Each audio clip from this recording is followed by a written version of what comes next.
Тэгвэл дулаан хангамжийн шинэ их үйсвэр бий болгохоос илүүтэй айл өрх аж ахуйн нэгжүүд хэрэглэнээс шалтгаалсан төлбөр төлдөг болоход чиглэл нь чухал байгаамаа.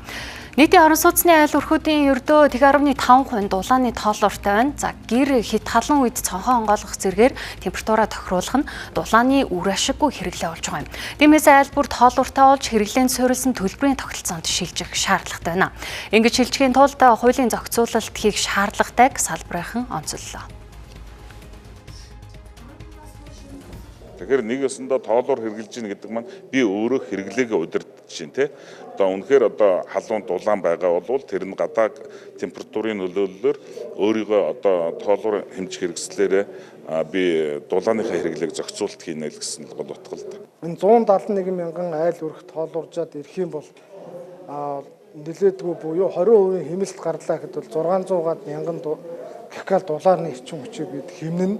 За хэмнэснээр нь бол 100 ккал цаг ачааллыг бид нэр хөнгөлөх буюу одоо энэ захын дүүргүүдийн халаалтанд муу байдаг айл өрхүүдийн дулаан хангамж сайжрах. За мөн дахиад шинээр хэрэглэгч холбох юм боломж үүснэ л гэж харж байгаа.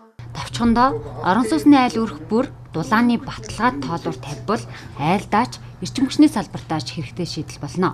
Өнөөдрийн байдлаар бүгд найрамдах хятад дурсад үйлдвэрлэсэн тоолуур суурилалтын төлбөртөө нийлээд 700 мянган төгрөгөөс эхэлж байна.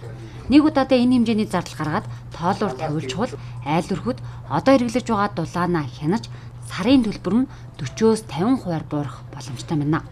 За мөн дулааны эрчим хүчийг хэмнэх нэг шийдэл нь дулаалга. Хотын хэмжээнд 1077 блок угсармал орон сууц байдаг нь тэдний 375-ыг нь олон улсын байгууллагаас дулаалжээ.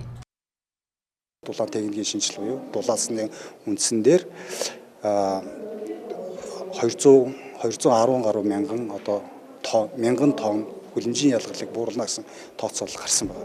За энэ 210 мянган тонн хүлэмжийн ялгалыг бууруулна гэдэг нь үндсэндээ өнөөдөр Монгол ялангуяа эрчим хүчний салбарт татаад байгаа чадлын нөөцтэй харьцуулаад үзэх юм бол нэг 25-26 мегаватт ийм чадлын нөөцийг бий болгоно гэсэн тооцоололтой. Жил бүр өснө нэмэгдэж байгаа дулааны эрчим хүчний хэрэгцээг хангахын тулд шинээр их үүсвэр байгуулахаас илүүтэй дулаан түгээх, хангах, ашиглалтын үеийн дулаан алдагдлыг бууруулах, барилга байгууламжийг дулаалах, хэрэглэгчдийн дулааны хэрэглээг хэрэглэснээр нь тооцдог болох нь нэн чухлыг салбарынхан тодтогч байна. За энэ чиглэлд хууль журмын өөрчлөлтүүд хийх хэрэгтэйг онцоллоо.